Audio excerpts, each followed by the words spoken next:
When you think about Hinduism, what thoughts do you spring to your mind? A lot of colour and deities. Yeah, what about And think of like festivals where you can dance. The stories of Krishna and Rama. When it comes to my mind, I think it's a vast religion. Religion's got so many different pathways, so many different forms of worship, you know, so many different types of people. And I think that's where the word came from, Hindu, meaning the vast river. Yeah. It's like a religion that not only tolerates but like accepts other religions. Yeah, I like the idea of pluralism. To be honest, I don't really know what God is to me because I haven't experienced God for myself. So I don't know whether he exists or what is he, how does he exist, whether it's a he, whether it's a she, whether it's, you know, nothing really. I think God is someone who's up above in the heavens, who like watches over us and tries to not really control us, but likes to play around with us. For me, I'm not actually sure what God is, because when you look at the world, you think it's so intricately designed and things that there must have been like a cause. So yeah, you kind of think there's a God. But then you think, what about if it's just all in man's mind and it's like, so it's something made up so that we can like control ourselves and like our behaviour towards others.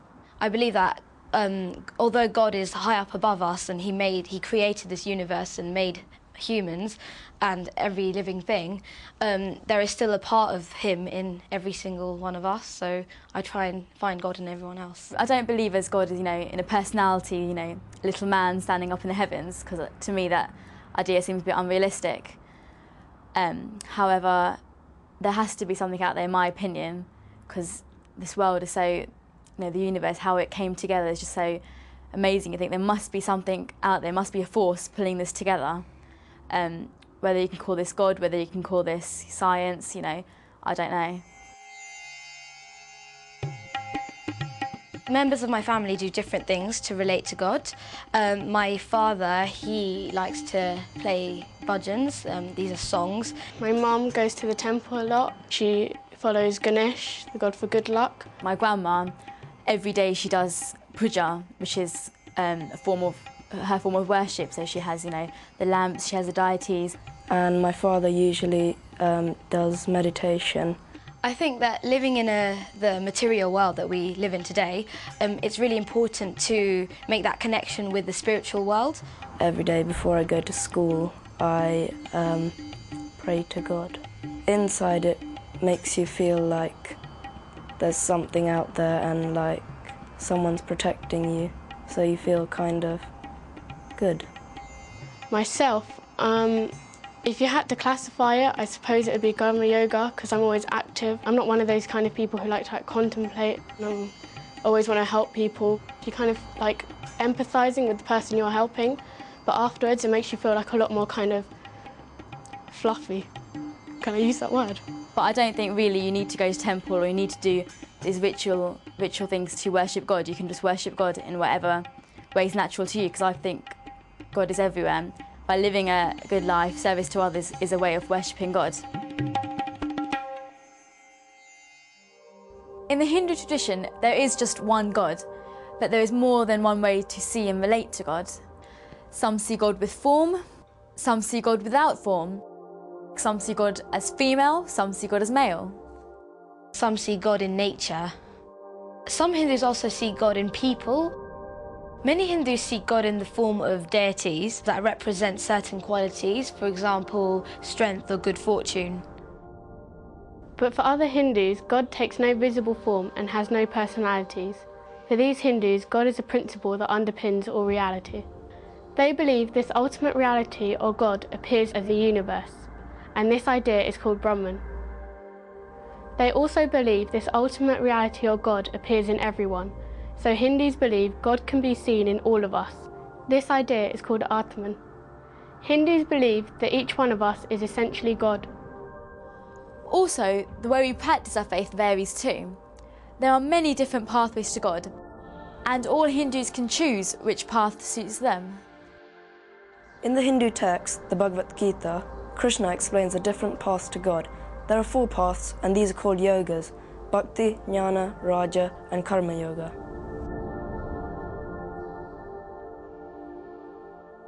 So what exactly is Bhakti Yoga?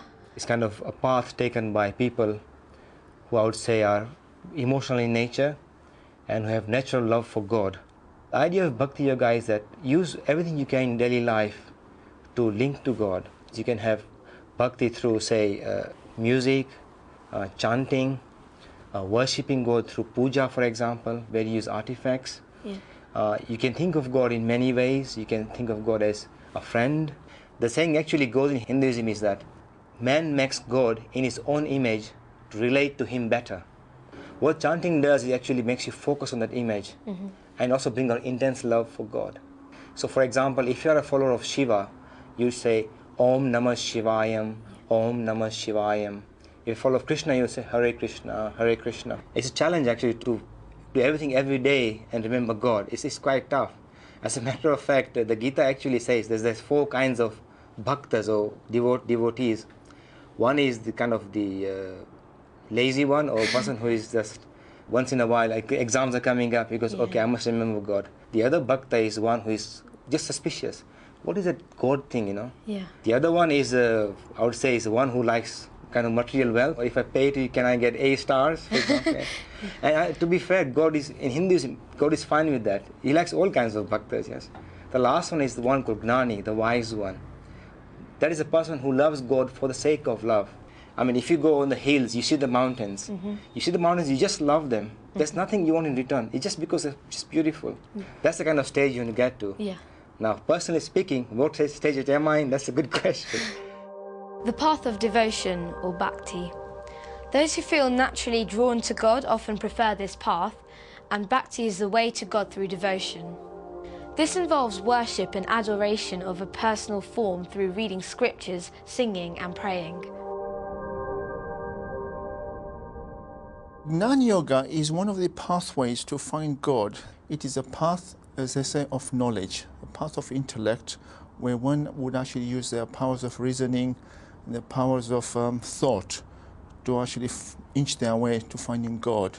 So you have to have the right character, which allows you to think, to reason. You also need to develop some qualities, the power to be able to discriminate between what is unreal and what is real, what is permanent and what is temporary. Because what our scriptures say is that the permanent is God, the ultimate reality. What is temporary is like our bodies. We are born, we die. You have to develop a power of living an unattached life. What that means is that you must detach yourself from the hustle and bustle of this world, of this life. So what does jnana mean to you? It is the knowledge that there is an ultimate reality which, although is within myself, is also out in the cosmos, in the projection of the universe. And Jnana also means that I must find a way of actually reaching that ultimate reality, and it is the knowledge that I need to develop to actually get there. What elements of jnana do you most do? I read scriptures. I actually read the writings of many of our saints, and I try to analyze what they're actually teaching us, reasoning on what I've read and how I can relate that to myself and how I can progress in my spiritual journey from there. But I think I'm still a long way away from finding that elusive God. And which path is the best one to take? There is no wrong path. All of them are correct. All of them are right path, and all of them are the best pathways to take. It depends on yourself and your character. If you really are focused on reasoning and your intellect, then obviously Jnana is a better one for you. If you have the character for any of the other ones, then the other ones are better for you. They are all correct, they are all best, but they are best for you. The path of reason, jnana. Jnana Yoga is for thinkers and those who like to reason. With this path, you want to reach God by clearly seeing what is real and permanent and what is not real but temporary through intellect. This yoga involves learning from the Hindu texts to help understand yourself and then how you fit into the universe. What would I have to do if I wanted to follow the path of Raja Yoga? First of all, you have to do meditation, and meditation is to control your body and your mind. You do exercises to make your body strong and healthy, and to control your mind, you need to sit still for a very, very long period of time. And once your mind is still, it reflects God, and that's enlightenment, union with God, and personalities like Buddha followed this path. Where is the best place to go? Ideally, the best place would be a quiet place, and you can put some incense and close your eyes, relaxed. Do a bit of breathing exercise to calm your mind. If you keep doing it regularly, you'll get the habit, and you can switch on and switch off whenever you want. What's going through your mind when you're practicing Raja Yoga? All sort of thoughts keep coming, but I let them pass by. It makes me very calm and cool and very much in control of my emotions, which is very helpful for everyone. The path of meditation, Raja. Raja is for people who like to contemplate life. Through this path, the aim is to achieve enlightenment or union with God through meditation. To do this, you have to learn how to control the body and the mind.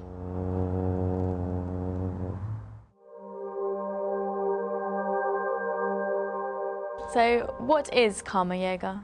The word karma means action. So this is a path of finding God through action. It's very it's the best way of living a life full of action, at the same time progressing towards God. Okay, so I assume that it would be generally active people are drawn towards this yoga. Indeed, it is very true. The people who would be drawn to the karma yoga, or the path of karma, would be those people who like to perceive God as, if you like, the underpinning to the whole universe. So they see God not as a personality sitting in the heaven. And there are some people who think the best way to find God would be to see this God sparkling in the eyes of every living thing they come across, especially mankind. And they like to work for the benefit of mankind. Because even if you want to say that I'm not very keen to be active, your mind is all the time active anyway. So might as well use this activity in order to progress spiritually. So the way you translate this into practice is to say, so rather than kind of be ego-centered, just looking after me and my little family, I start beginning to think about how can I benefit this society as a whole. And can you use pathways together, or do you have to use a specific pathway? Even though I would focus on the karma pathway, I might incorporate other pathways in my daily life. Okay, to achieve the same experience. The path of work, karma. Karma is suited to those who are active and love to work. Those who take this path aim to reach God through selfless, God-centered action. Karma involves doing things for the good of everyone, not the self. Which pathway do you think is best suited to yourselves? Personally, I find Bhakti yoga really interesting. It's very accessible in my daily life and my routine. I also agree with Bhakti yoga's probably the way to go, because you can show your love towards God.